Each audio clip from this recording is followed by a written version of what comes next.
here's a franchise that still has lasting power and influence, Peanuts. And I knew the Peanuts comic strips, I knew the specials, and I knew the show. I don't remember too much about it. I should rewatch it. I will at some point. And I have not seen some of the recent stuff, but the movie that came out a couple years ago does look very true to the style, and it did update really nicely. And I know there's another revival coming along that DHX is making with Apple, so that's pretty cool. I'm excited to see that. I'll definitely check that out. My experiences with Peanuts are, it wasn't something that resonated as strongly with me as other things have. And the best way I could sum Peanuts up is simple, charming, familiar, a little bit depressing. Yeah, it's about right. I like the art style a lot. Okay, going on to the tone of the story, I felt bad for Charlie Brown. I always have. I think most people have. I mean, seriously, Lucy will never let him kick that football. And some modern shows in recent years have shown Lucy getting some serious comeuppance for not letting Charlie Brown ever kick that football. Some of it, I'm sure, is deserved, honestly. Some of it's definitely deserved. Some of it seems to go a bit overboard. But it is a little satisfying. I find the simplicity of it really nice and engaging and fun to come back to. Interestingly enough, I remember most people knew and loved The Great Pumpkin, but I remember Snoopy Come Home a lot better. That's the one where Snoopy runs away from Charlie Brown. Yeah, very, very sad special. And goes on his own journey that way. Snoopy's really become a pop culture phenomenon in his own right. That's interesting. Got a great design, simple character, charming, very imaginative. Probably gives us a bit of a break from Charlie Brown and his perpetual unluckiness.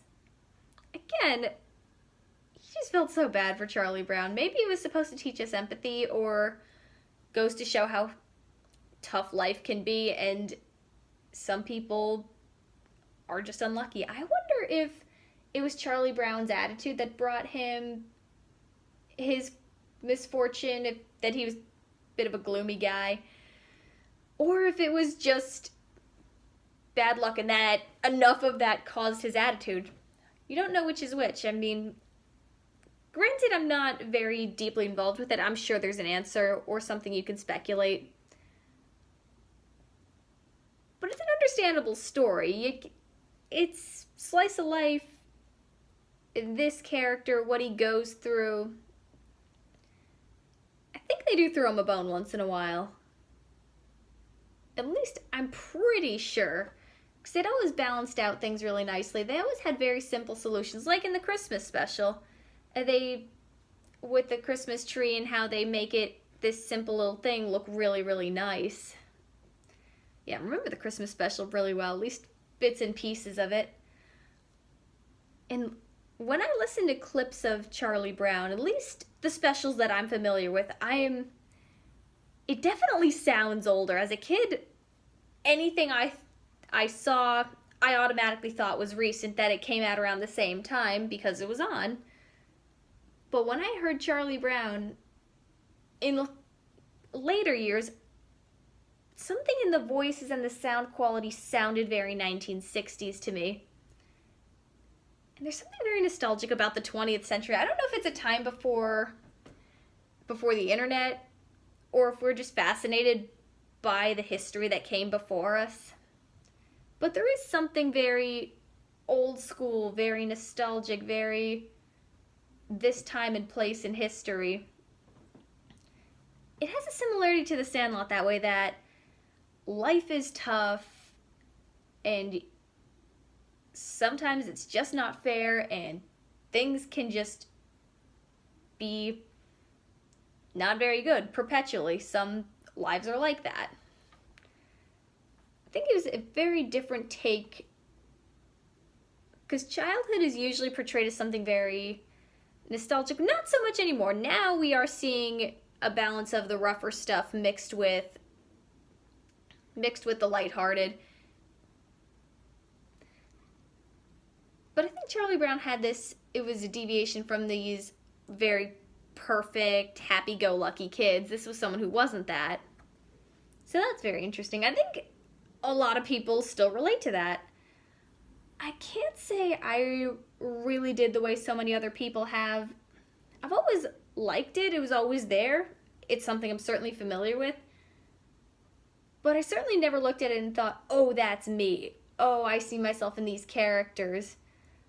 I think it's kind of like, I guess it's kind of like Sesame Street or Winnie the Pooh. I'll talk about Winnie the Pooh. But characters who are pretty familiar, kind of comforting, kind of sad, dealing with somewhat harsh circumstances in life. And Charlie Brown has definitely dealt with some very harsh realities. But it's one thing I liked. I said this a lot, I know, but it never quite resonated with me, even though I like the look. The feel's pretty interesting. The score is very interesting. I certainly know the tropes associated with it. And it's not bad. I'm curious to see what you can do with it in the future. I'd be curious to see how it gets updated. So, Charlie Brown. It influenced the Loud House. It influenced pop culture. We know the tropes. And it's familiar.